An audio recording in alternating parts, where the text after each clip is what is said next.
Salut mes petits pragmas. Alors, je sais pas si vous suivez les lives du dimanche, en tout cas, il y a une playlist live que vous pouvez retrouver, où on parle des théories complotistes, des théories conspirationnistes, qu'on voit comment tout ça, ça s'assemble ensemble, si c'est cohérent, si c'est incohérent, on essaye d'analyser un petit peu tout ça, on chapote aussi avec des trucs plus scientifiques, pour voir, bah voilà, ce que eux ils disent, ce que les scientifiques ils disent, enfin bref, on fait une étude complète des théories du complot, en essayant de pas tous se taper dessus. En tout cas, c'est super, on s'amuse bien les dimanches soirs.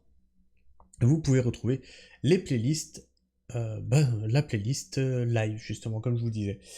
La dernière, d'ailleurs, je l'ai complètement time-codée pour que vous puissiez retrouver ce qui vous intéresse au bon endroit.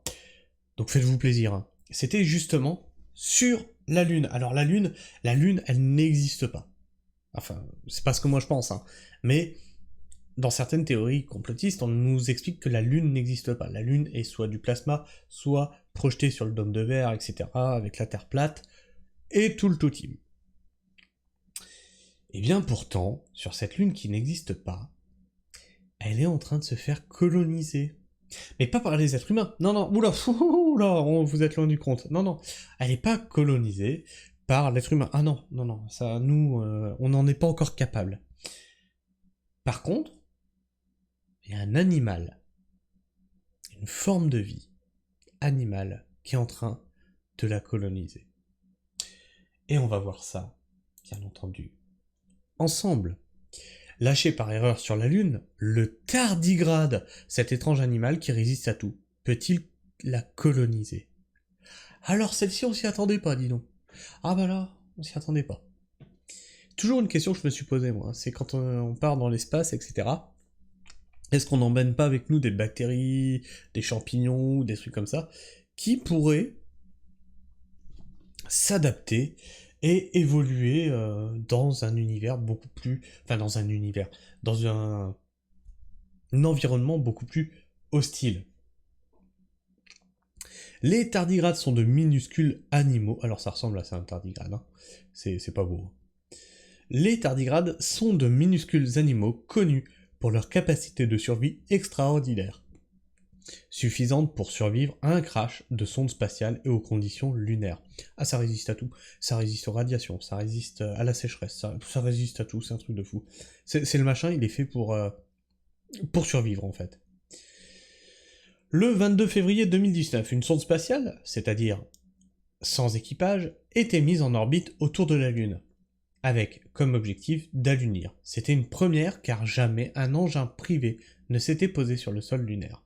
De plus, la sonde transportait des tardigrades sous forme déshydratée et inactive. Je vous avais dit, hein, ça résiste à tout, même la sécheresse. C'est-à-dire qu'il va se déshydrater, tu remets de l'eau dessus, ça repart. Donc déshydraté et inactive, mais viable. Tout se déroulait comme prévu quand soudain, le 11 avril, la sonde connut un problème avec la propulsion en amorçant sa descente. La vitesse était trop grande pour être suffisamment ralentie, de sorte qu'elle s'écrasa à plus de 3000 km/h sur notre satellite. Le choc fut terrible et la sonde se dispersera sur une centaine de mètres. On le sait, car l'impact a été photographié par le satellite LRO, Lunar Reconnaissance Orbiter de la NASA. C'est étrange, hein, tous ces trucs, ces satellites qui orbitent autour de la Lune, qui font des photos de trucs qui sont sur la Lune, des crashs qui se sont passés sur la Lune, alors que la Lune n'existerait pas. C'est bizarre, hein. Que sont devenus les tardigrades? Ont-ils survécu? Et si oui, peuvent-ils coloniser la Lune? La Lune est-elle contaminée? Des animaux à l'épreuve de presque tout. Les tardigrades sont des animaux microscopiques, ils mesurent moins d'1 millimètre de long. La plupart possèdent 2 yeux, mais tous ont des neurones, un orifice buccal au bout d'une trompe rétractile, un intestin contenant un microbiote et 4 paires de pattes non articulées et terminées par des griffes. Ces animaux partagent un ancêtre commun avec les arthropodes, comme les insectes ou les arachnides. La majorité se rencontre dans des environnements aquatiques, mais ils occupent tous les milieux, même urbains. Emmanuel Delagoutte, chargé de recherche au CNRS, les récolte dans la mousse et les lichens du jardin des plantes du Muséum à Paris. Les tardigrades ont besoin d'être entourés d'un film d'eau pour rester actifs, se nourrir de microalgues comme des chlorelles, grandir, se mouvoir et se reproduire. Ils se reproduisent de manière sexuée ou asexuée via la parthénogénèse, c'est-à-dire à partir d'un ovule non fécondé ou l'hermaphrodisme lorsqu'un individu qui possède à la fois des gamètes mâles et femelles s'autoféconde. Après l'éclosion de l'œuf, la vie d'un tardigrade sous forme active dure 3 à 30 mois. Au total, 1265 espèces ont été décrites, dont 2 fossiles. Les tardigrades sont célèbres du fait de leur résistance à des conditions n'existant ni sur la Terre ni sur la Lune. Ils peuvent en effet mettre leur métabolisme à l'arrêt, notamment en perdant jusqu'à 95% de leur eau corporelle. Certaines espèces synthétisent un sucre, le tréhalose, qui fait office d'antigel. D'autres, des protéines, dont on pense qu'elles incorporent les constituants cellulaires dans un réseau amorphe vitreux, offrant ainsi résistance et protection à chaque cellule. On a l'impression que le machin il est extraterrestre. C'est pas compliqué, il a une gueule d'extraterrestre. Je rappelle, il ressemble à ça. Il a une gueule d'extraterrestre. Il a des capacités de résistance extraterrestres. Il résiste même à des trucs qu'on connaît pas sur Terre. Pourquoi ? À quel moment l'évolution lui a dit il faut que tu fasses ça pour survivre ? La déshydratation déforme le corps, dont la taille peut diminuer de moitié. Les pattes disparaissent, seules les griffes sont encore visibles. Cet état, appelé cryptobiose, persiste jusqu'à ce que les conditions redeviennent favorables. Cependant, selon les espèces, les individus ont besoin de plus ou moins de temps pour se déshydrater, et tous les spécimens d'une même espèce ne parviennent pas à revenir à la vie active.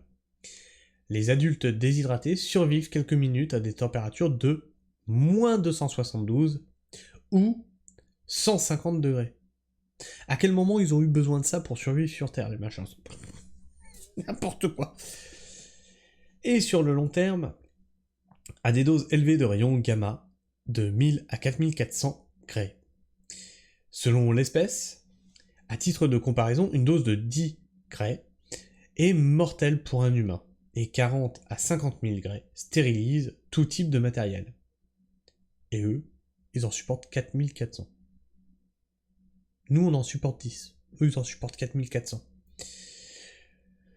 Cependant, quelle que soit la dose, l'irradiation tue les œufs. De plus, la protection conférée par la cryptobiose n'est 2600 km/h. Quoi ? C'est quoi ça ? N'est 2600 km/h clair ? Ça veut rien dire. De plus, la protection conférée par la cryptobiose n'est 2600 km/h clair, comme chez l'espèce Mynnesium tardigradum, où l'irradiation affecte curieusement, de la même manière, les animaux aussi bien actifs que déshydratés. J'ai rien compris à ce que ça veut dire. Alors là, c'est un peu trop poussé pour moi. Retour sur la Lune. Que sont devenus les tardigrades après le crash ? Certains sont-ils toujours viables, ensevelis sous la régolithe, la poussière lunaire, dont la profondeur varie de quelques mètres à quelques dizaines de mètres. Tout d'abord, il faut qu'ils aient survécu à l'impact. Des tests en laboratoire ont montré que des spécimens congelés de l'espèce Ipsibius du Giardini étaient intacts après un choc à 2600 km/h sous vide sur du sable, mais étaient mutilés au-delà de 3000 km/h. Ils doivent ensuite résister à l'absence d'eau et supporter un froid de moins 170 à moins 190 degrés. Et ça, on a vu qu'ils le font très bien. Ils peuvent survivre jusqu'à moins 272. Durant la nuit lunaire et une chaleur de 100 à 120 degrés durant le jour. Et ça, pareil, ils survivent jusqu'à 150 degrés. Donc, théoriquement, ils ont des conditions favorables pour vivre sur la Lune. Un jour ou une nuit lunaire dure longtemps, soit un peu moins de 15 jours terrestres. Même la sonde n'était pas prévue pour résister à de telles amplitudes et devait cesser toute activité après seulement quelques jours terrestres. Enfin, la surface de la Lune n'est pas protégée vis-à-vis des particules solaires et des rayons cosmiques, notamment gamma. Mais là, les tardigrades seraient capables de résister. En effet, Robert Wimmer Schwenkgruber, professeur à l'université de Kiel, en Allemagne, et son équipe ont montré que les doses de rayons gamma frappant la surface lunaire étaient permanentes, mais faibles par rapport aux doses citées précédemment. Selon lui, 10 années d'exposition aux rayons gamma correspondraient à une dose totale d'environ 1 Gray, sachant qu'ils peuvent en prendre 4400. Quoi qu'il en soit, sans eau, ni oxygène, ni microalgues, les tardigrades ne pourront jamais se réactiver. Ainsi, la colonisation de la Lune, oh c'est triste, par ces animaux est impossible. C'est dommage, hein, ça aurait été une belle histoire. On aurait eu une colonie spatiale d'animaux terrestres qui résistent à des trucs complètement extraterrestres. C'est de la folie.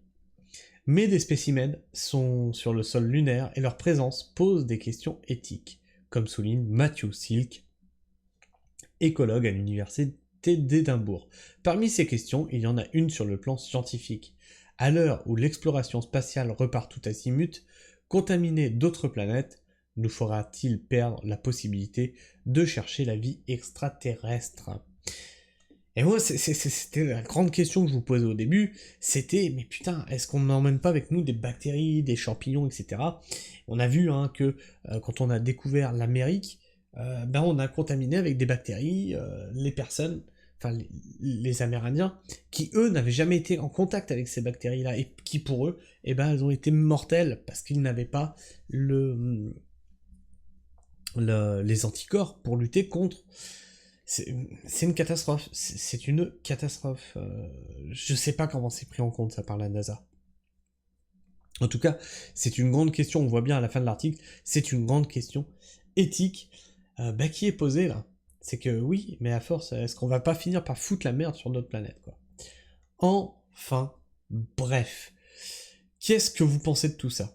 Laissez-moi votre avis et vos opinions dans les commentaires. Dites-moi si c'est possible déjà de contaminer d'autres planètes, parce que y a le dôme.